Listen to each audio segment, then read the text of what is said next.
वज़ीर-ए-आज़म शहबाज शरीफ का कुवैत की वली-ए-अहद शेख सबा अल खालिद और ओमान के सुल्तान से भी राबता। वज़ीर-ए-आज़म ने कुवैत पर हमलों की मजम्मत करते हुए कीमती जानों के ज़िया पर अफसोस का इजहार किया। दोनों रहनुमाओं का राब्ते में रहने पर इत्तफाक। वज़ीर-ए-आज़म ने कुवैती वली-ए-अहद और ओमान के सुल्तान को दौरे पाकिस्तान की दावत दी। वज़ीर-ए-आज़म ने ओमान के मुख्तलिफ इलाकों में कीमती जानों के ज़िया पर पाकिस्तान की जानिब से यकजहती का इजहार किया। वज़ीर-ए-आज़म ने अमन और इस्तेहकाम और तामीरी बातचीत की अहमियत पर जोर दिया।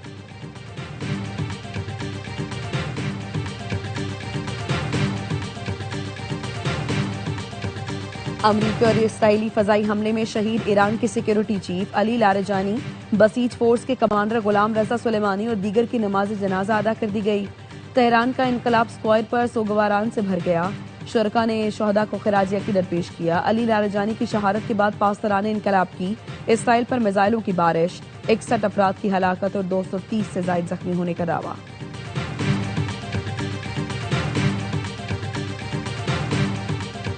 सदर आसिफ जरदारी का सीनियर ईरानी रहनुमा डॉक्टर अली लारजानी की शहादत पर अफसोस का इजहार। कहा, पाक ईरान ताल्लुकात के फरोग में डॉक्टर लारजानी का अहम किरदार था। उम्मीद है मजीद जानी नुकसान से पहले अमन बहाल हो जाएगा।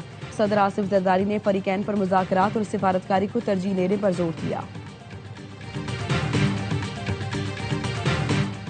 सिक्योरिटी इदारों ने बलूचिस्तान को बड़ी तबाही से बचा लिया। वज़ीर आला बलूचिस्तान सरफराज बुगटी की गिरफ्तार खुदकुश बमबार खातून के साथ मीडिया ब्रीफिंग।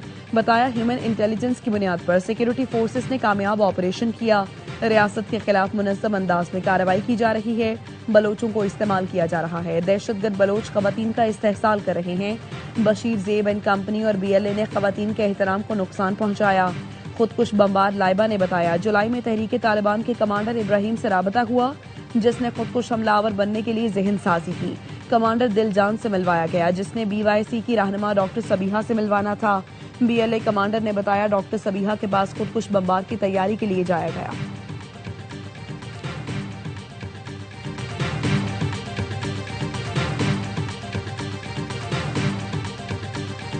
पाकिस्तान तहरीक इंसाफ का बानी PTI के लिए रहाई मूवमेंट का ऐलान। वज़ीर आला KP सुहेल आफरीदी क़यादत करेंगे।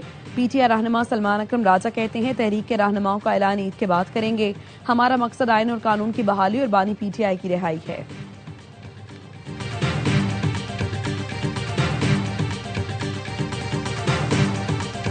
जुलाई में तहरीक तालिबान के कमांडर इब्राहिम से राबता हुआ, जिसने खुदकुश हमलावर बनने के लिए जहन साजी की। खुस्ताद से गिरफ्तार खुदकुश बमबार लाइबा की गुफ्तगू। बताया, कमांडर दिलजान से मिलवाया गया, जिसने BYC की रहनुमा डॉक्टर सबीहा से मिलवाना था। BLA कमांडर ने बताया, डॉक्टर सबीहा के पास खुदकुश बमबार की तैयारी के लिए जाएगा। लाइबा ने कहा, आइंदा ऐसा कोई काम ना करने का अहद करती हूँ। दीगर लड़कियां भी इस किस्म की सरगर्मियों में शामिल न हों।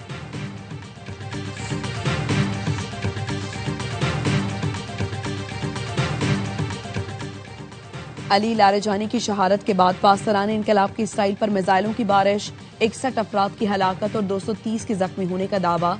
इसराइल के 100 से ज्यादा फौजी और सिक्योरिटी अहदाफ को कामयाबी से निशाना बनाया। ईरानी सरकारी TV के मुताबिक तल अवीव को क्लस्टर वॉर हेड से ले जाने वाले मिसाइलों से निशाना बनाया गया। बैत शम्स पर मिसाइल हमले में मुतादिद इमारतें निशाना बनी। कई अहम फौजी इमारतें तबाह। तल अवीव के सेंट्रल रेलवे स्टेशन पर भी मिसाइल लगे।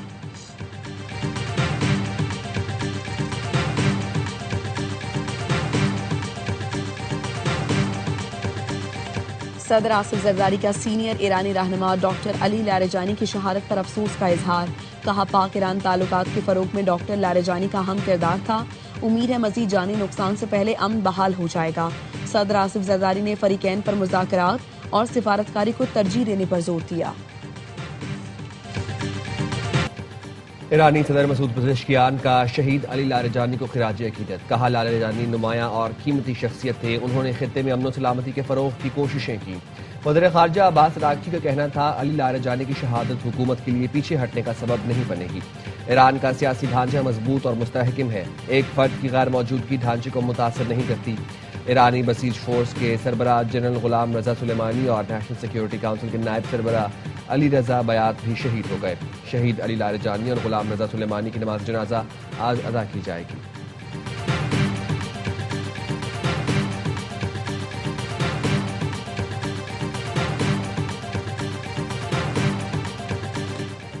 इसराइली फोर्सेस की वस्ती बेरूत पर शदीद बमबारी, बशोरा में इमारत को निशाना बनाया। زکاک البلات اور البستہ میں بھی رہائشی عمارتوں پر بم گرائے. اسرائیلی حملوں میں 12 افراد جاں بحق 24 زخمی. لبنانی وزارت صحت کا کہنا ہے 2 مارچ سے جاری حملوں میں اموات کی تعداد 912 ہو گئی. اسرائیلی جارحیت کے نتیجے میں اب تک 2221 افراد زخمی ہو چکے ہیں.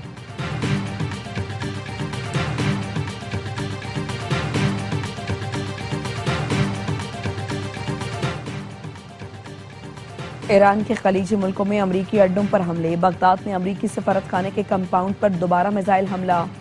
سفارت خانے کے قریب آگ بھڑک اٹھی. سعودی عرب اور کویت پر بھی ایرانی ڈرون اور میزائل حملے.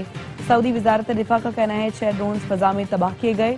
دبئی میں دھماکے سنے گئے. متحدہ عرب امارات کا کہنا ہے میزائل اور ڈرون حملوں کا مقابلہ کر رہے ہیں.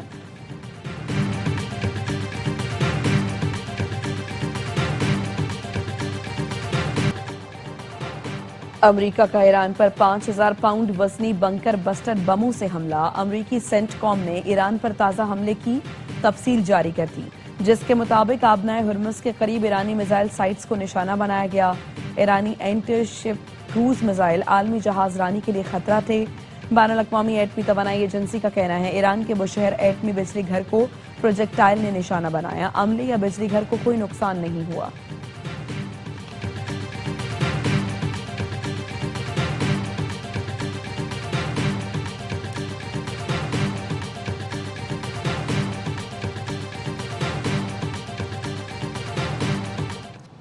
ٹرمپ کو اتحادیوں کے بعد اپنوں کی بھی مزاحمت کا سامنا.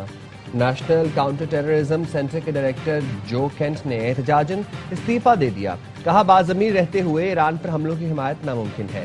امریکی صدر کو خط میں لکھا عراق جنگ کی طرح جھوٹ کی بنیاد پر آپ کو ایران جنگ پر اکسایا گیا. صدر ٹرمپ نے جو کینٹ کو کمزور آدمی قرار دے دیا. کہا اچھا ہوا اس نے استعفیٰ دے دیا. وہ ایران کو خطرہ نہیں سمجھتا. ہم نے ایران کی فوج اور قیادت کو ختم کر دیا. امریکہ کے پاس دنیا کی طاقتور ترین افواج ہے.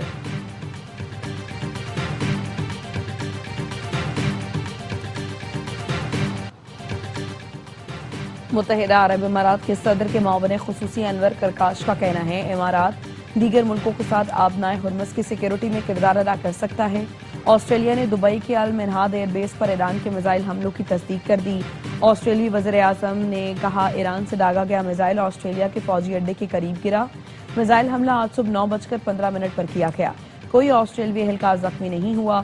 رہائشی بلاک اور طبی سہولت کے مرکز کو آگ لگنے سے نقصان پہنچا.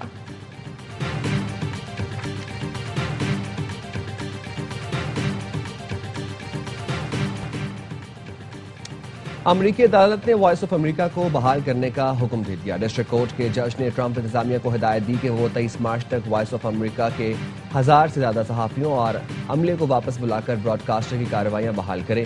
اس فیصلے سے سینکڑوں ملازمین جو انتظامی رخصت پر تھے دوبارہ کام پر واپس آئیں گے.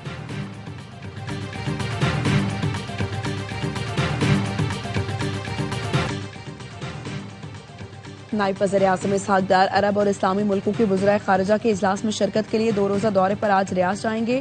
سعودی وزارت خارجہ کا کہنا ہے اجلاس کا مقصد رکن ملکوں کے درمیان مشاورت اور ہم آہنگی کو فروغ دینا ہے.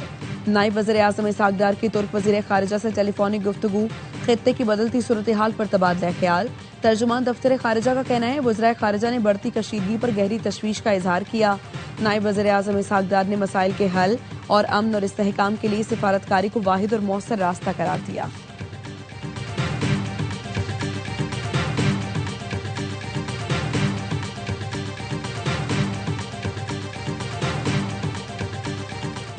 اور امریکی طیارہ بردار بحری بیڑا USS جیرالڈ فورڈ جنگ چھوڑ کر بندرگاہ کی جانب واپس لے جانے لگا. بلومبرگ اور رائٹرز کا کہنا ہے جیرالڈ فورڈ میں آگ لگ گئی تھی. لانڈری ایریا میں لگی آگ بجھانے میں 30 گھنٹوں سے زیادہ وقت لگا. 2 امریکی فوجی زخمی ہوئے. آگ لگنے سے 600 سے زائد فوجی اپنے بستروں سے محروم ہو گئے. اور خطے کی موجودہ صورتحال کے باوجود PSL مینجمنٹ ایونٹ کرانے کے لیے تیار. انتظامیہ نے غیر ملکی کھلاڑیوں کی محفوظ سفری سہولت کا پلان تیار کر لیا.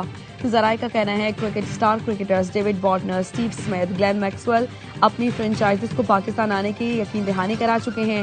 فرنچائزز نے غیر ملکی کھلاڑیوں کے ٹکٹ کرانا شروع کر دیے. میگا ایونٹ کے لیے کھلاڑی 23 مارچ کو لاہور پہنچنا شروع ہوں گے.